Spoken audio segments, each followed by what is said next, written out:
Hello Riaz, আমি আজকে যে বাংলাদেশের সোনালী পাটের যেগুলো বান্ডিল বান্ধা এবং সুতা সেই সম্পর্কে এবং কি বাংলাদেশের পাটের বাজার এরম বেচা কেনা হচ্ছে, আবারও পাটের দাম কেমন সেই সম্পর্কে বলবো।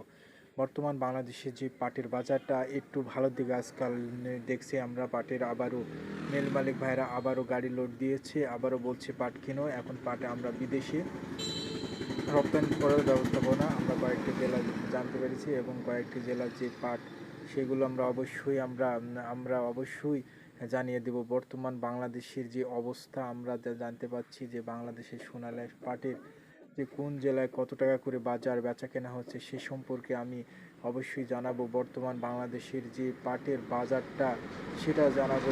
মিল মালিক ভাইরা কী বলেছে, ডক্টর ফকিরউদ্দিন আমাদের সরকার, এখন তত্ত্বাবধায়ক সরকার, তিনি বলেছে যদিও নির্বাচন আমরা যদিও দিয়ে থাকি তাহলে অবশ্যই আপনারা যদি আমার পাশে থাকেন অবশ্যই আমি বিদেশে রপ্তানিত করবো। সেই সোনালী পাট খেতে সব খেতে তারা দাম দিচ্ছে, যেমন তরমুজ, একটা তরমুজের, হ্যাঁ তরমুজের দাম দিচ্ছে, এবং তামাকের বেকায়দা দাম আপনারা জানতে পারছেন। তামাকের দাম বছরে হবে কি হবে না, কিন্তু আমরা জানতে পারছি যে সোনালী পাট কুষ্টিয়া জেলার যে পাট এবং পাটের দামটাই কম, কিন্তু কুষ্টিয়া জেলার তামাকের দাম আপনারা দেখেন এখনই বেচা কেনা হচ্ছে 240 থেকে 45 এবং 230, এবং গুড়ের পাতার নিচের পাতাটা যেটা সেটা আমরা টপিং করে সেই মালটা বেচা কেনা হচ্ছে 220, 230, 28 এইরকমও বেচা কেনা হচ্ছে। এবং 170 যেটা নিম্ন গ্রেডের তামাকেরও বেচা কেনা হচ্ছে। গ্রেডের উপর বেচা কেনা হচ্ছে, কিন্তু তামাকের দাম অনেকটা ভালো। আর বাংলাদেশের সোনালী পাট যেগুলো মেলে চলে, সারা বিশ্বে চলে, সেই পাটগুলো দাম নাই কেন? এখন বাংলাদেশে আবারও পাটের দাম বাড়তি হবে কি কিছুদিনের পর সোনালী পাট সোনার মতনই দাম হয়ে যাবে, কারণ বিদেশে রপ্তানিত করতে সরাসরি শুরু করে দিয়েছে আমাদের দেশের সরকার।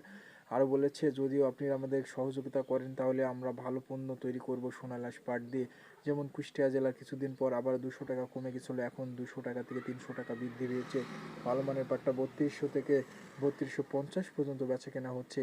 কিছুদিন আমরা দেখতে পেলাম 2800 টাকা সোনালী পাট বেচা কেনা হচ্ছে, কিন্তু পাটের আমরা কোয়ালিটি অনুযায়ী পাট বেচা কেনা হচ্ছে।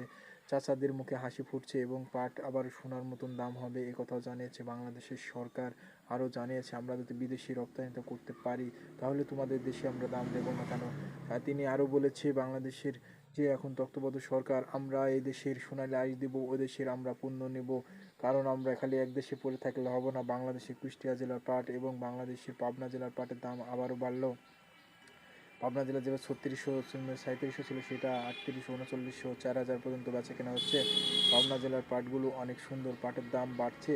আমরা জানতে পারছি পাটের দাম আমরা যখনই জানি যে বাংলাদেশের সরকার এবং বাংলাদেশের যে দায়িত্ব আছে তারা যদিও দেশের সাথে চুক্তি করে, তারা এত সামলে নিয়েছে, দেশে এত অরাজক সামলে নিয়ে তবু কিন্তু পাটের দাম কমতে যাচ্ছে, তবু কিন্তু বাড়ার ব্যবস্থাপনা করছে বাংলাদেশে সরকার। আসলে ভালো দিক প্রদর্শন করছে, যেই যাক না কেন সেই বাংলাদেশকে ভালোর দিক প্রদর্শন করবে, তারা খারাপের দিক যাবে না। যে যখন থাকবে আমরা সাধারণ মানুষরা যদিও তাদের পাশে থাকি, তারা অবশ্যই ভালো দিক প্রদর্শন করবে। তাই আমরা জাতীয় পাট দিবস উপলক্ষে আমরা যে বাংলাদেশের ডক্টর ফখরুদ্দিন বলেছে আমরা অবশ্যই সোনালী পাটের ন্যায্য পরিমাণ দাম দেবো। যেমন পাবনা জেলায় আবারও পাটের দাম 100 থেকে 200 টাকা বৃদ্ধি হয়েছে, পাটের দাম বাড়ছে, এবং বাংলাদেশের সরকার আরও বলবে যে